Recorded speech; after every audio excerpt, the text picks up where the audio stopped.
हाल ही में वरुण धवन और जानवी कपूर की ओटीटी पर रिलीज हुई फिल्म बवाल को लेकर बवाल मचा हुआ है। एक ओर दोनों एक्टर्स को उनकी परफॉर्मेंस के लिए तारीफ मिल रही है, तो दूसरी ओर इजराइल एम्बेसी ने इस रोमांटिक ड्रामा फिल्म के कुछ सीन्स पर आपत्ति जताई है। नितेश तिवारी की निर्देशित फिल्म बवाल पर इजराइल एम्बेसी ने वर्ल्ड वॉर 2 वाले सीन पर आपत्ति जताई है। दरअसल फिल्म में वैवाहिक कलह की तुलना ऑशविट्ज से और लालची लोगों की तुलना हिटलर से की गई है। इसी पर विवाद है। फिल्म में एक सीन है जिसमें अजय दीक्षित यानी वरुण धवन और निशा यानी जानवी कपूर का किरदार विदेश यात्रा पर निकलते हैं। वे वर्ल्ड वॉर 2 वाली जगहों पर घूमते हैं। एक सीन में जानवी कहती हैं, हम सब कुछ हद तक हिटलर की तरह हैं, है ना? हर रिश्ता अपने आप में ऑस्विट्ज से गुजरता है। मूवी में गैस चैम्बर में जो क्रूरता दिखाई गई है, उसका इस्तेमाल दोनों के रिश्ते में बदलाव के लिए इस्तेमाल किया गया है। इसी पर आपत्ति जताई गई है। एम्बेसी की तरफ से ट्विटर पर लिखा गया, हालिया फिल्म बवाल में होलोकास्ट के महत्व को तुच्छ बताए जाने से इजरायली दूतावास परेशान है। फिल्म में कुछ शब्दावली के उपयोग में गलत विकल्प था। हालांकि हम मानते हैं कि कोई दुर्भावनापूर्ण इरादा नहीं था। हम उन सभी से आग्रह करते हैं जो होलोकास्ट की भयावहता के बारे में पूरी तरह से जागरूक नहीं हैं। वे इसके बारे में खुद को शिक्षित करें।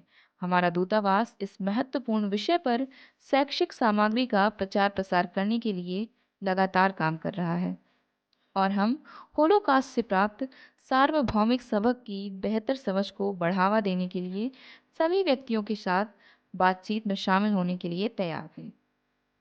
वरुण धवन और जानवी कपूर की इस फिल्म में होलोकास्ट को गलत तरीके से दिखाने का आरोप है। इजराइल के कई यहूदी संगठनों ने अमेजन को पत्र लिखकर अपने प्लेटफॉर्म से इस फिल्म को हटाने की मांग की है।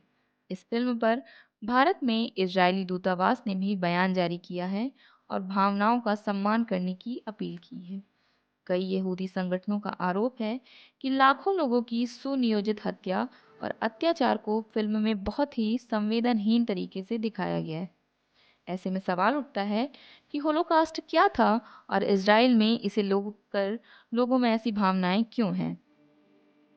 भारत में इजराइल के राजदूत नूर गिलोन ने कहा कि मैंने बवाल फिल्म नहीं देखी है और ना ही देखूंगा, लेकिन मैंने जो पढ़ा है उसमें शब्दावली और प्रतीकवाद का खराब चयन किया गया है। होलोकास्ट का तुच्छीकरण सभी को परेशान करना चाहिए। मैं उन लोगों से आग्रह करता हूँ जो होलोकास्ट की भयावहता के बारे में पर्याप्त नहीं जानते हैं, वे इसके बारे में खुद को शिक्षित करें। दरअसल होलोकास्ट समूचे यहूदी समुदाय को जड़ से खत्म कर देने का सोचा समझा और योजनाबद्ध प्रयास था। द्वितीय विश्व युद्ध के समय जर्मनी के तानाशाह अडोल्फ हिटलर ने होलोकास्ट के नाम पर लाखों लोगों को नजरबंदी कैंप में रखा। उनमें से लगभग 11 लाख लोगों को गैस चैम्बर में डालकर मार डाला गया।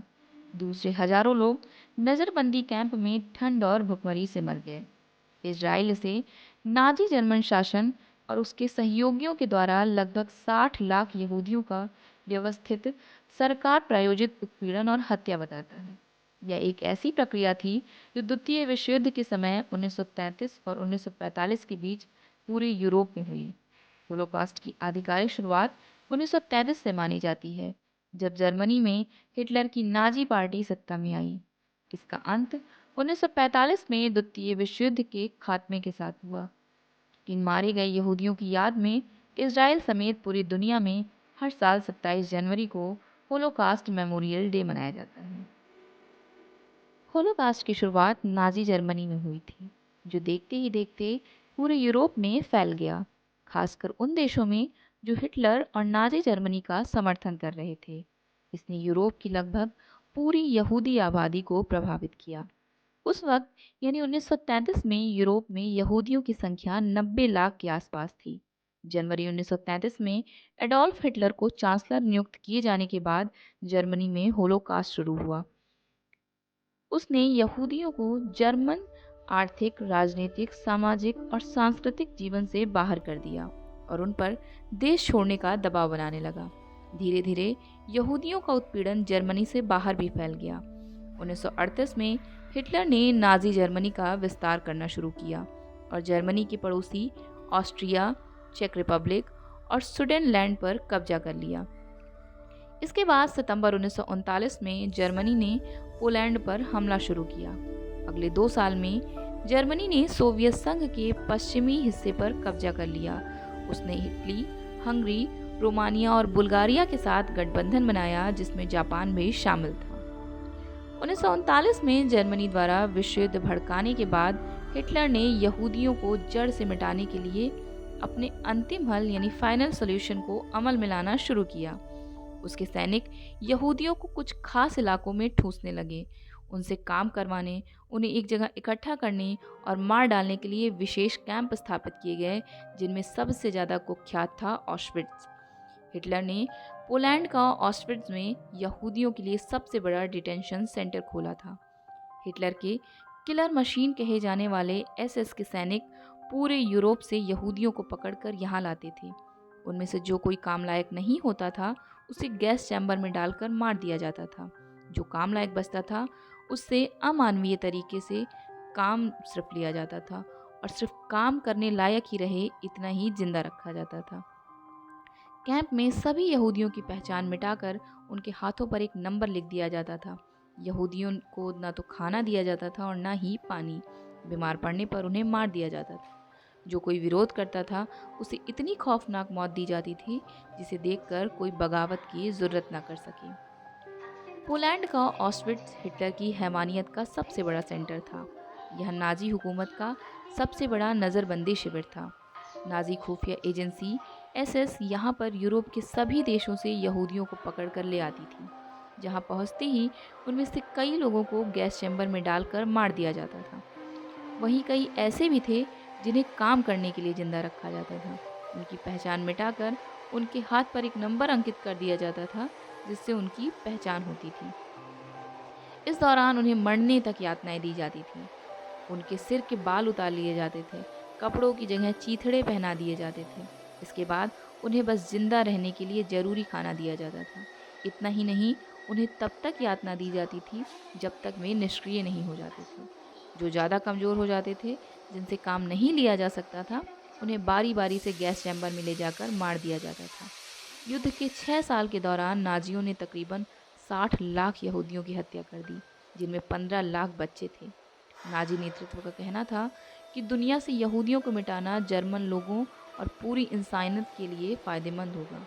हालांकि असल में यहूदियों की ओर से उन्हें कोई खतरा नहीं था। इसके लिए उन्होंने उम्र, लिंग, आस्था या काम की परवाह नहीं की।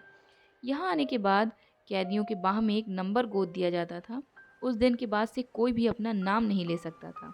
कैदियों की पहचान सिर्फ नंबरों से होती थी। यहाँ हिटलर के कैदी बाहर से आने वाले दूसरे यहूदी नज़रबंदियों के लिए इमारतें बनाते थे। आखिर ये सिलसिला ख़त्म कब हुआ? 1945 में दूसरे विश्व युद्ध के खात्मे के समय जब सोवियत संघ की सेनाओं ने ऑश्विट्ज़ पर कब्जा कर लिया, तब जाकर ये सिलसिला ख़त्म हुआ। उस समय भी इस कैंप में 7,000 कैदी थे। हालांकि सोवियत सेना के हमले के पहले ही हार का अंदेशा देख नरसंहार से जुड़े कई सबूतों को नाजियों ने मिटा दिया था। आखिर ये नाजी लोग थे कौन और यहूदियों से इतनी नफरत क्यों करते थे? दरअसल national socialist German workers party को नाजी कहा जाता था। नाजी पार्टी जर्मनी में एक राजनीतिक पार्टी थी जो 1919 में प्रथम विश्व युद्ध के बाद स्थापित हुई थी। यह पार्टी 1920 के दशक में बहुत लोकप्रिय हुई क्योंकि उस समय जर्मनी प्रथम विश्व युद्ध के खत्म होने के बाद पतन से जूझ रहा था। जर्मनी युद्ध हार गया था और विजेताओं को बहुत सारे पैसे देने के लिए मजबूर किया गया था और अर्थव्यवस्था बेहद बुरे दौर में थी। जर्मनी के अधिकतर लोग गरीबी में जीवन यापन कर रहे थे। उस समय लोग बदलाव की आशा के कारण नाजी पार्टी की तरफ अग्रसर हुए। नाजी नस्लवादी थे और उनका मानना था कि जर्मन पूरी तरह से दुनिया में श्रेष्ठ हैं। ये यहूदियों के घोर विरोधी थे, जिसका असर इनकी सभी नीतियों और कार्यों पर पड़ा। उस समय जर्मनी की सत्ता और धनाढ्य वर्ग में यहूदियों का वर्चस्व था। नाजी इसे जर्मन लोगों के हित के विरुद्ध मानते थे। वे यह भी मानते थे कि जर्मनी दूसरों की तुलना में एक बेहतर देश था और उनके लोगों की श्रेष्ठता का मतलब था कि वे लोग दूसरों पर हावी हो सकते हैं। इसी सोच ने जर्मनी को दूसरे देशों पर हमला करने और शासन करने के लिए प्रेरित किया। पहली बार एनी फ्रैंक की डायरी से दुनिया के सामने होलोकास्ट की ये कहानी सामने आई थी। The diary of a young girl में एनी फ्रैंक की कहानी प्रकाशित हुई थी। एनिलिस मैरी यानी एनी फ्रैंक का जन्म 12 जून 1929 को जर्मनी के फ्रैंकफर्ट में हुआ था। साल 1933 में जब नाजी जर्मनी सत्ता में आए, तब 4 साल की उम्र में एनी को परिवार के साथ जर्मनी छोड़ने पर मजबूर होना पड़ा। वे लोग नीदरलैंड के एम्स्टर्डम पहुंचे, लेकिन 1940 में वहां नाजियों का कब्जा शुरू होने के साथ ही वे वहां पर फंस गए।